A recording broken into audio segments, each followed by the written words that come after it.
Ano ba ginagawa muna nitong tatlong barko ito? Ano ang purpose nila kung bakit sila nakaangkla diyan sa Manila Bay area? Saan specific ito sa Manila Bay, sir?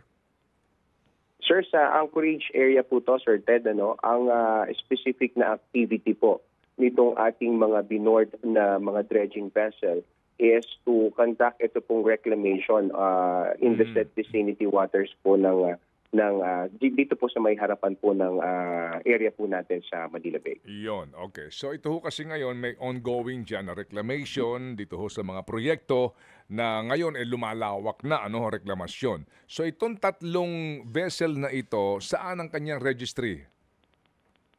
Sir, ito po ay locally flagged vessel, meaning ito po ay Philippine registry po dito.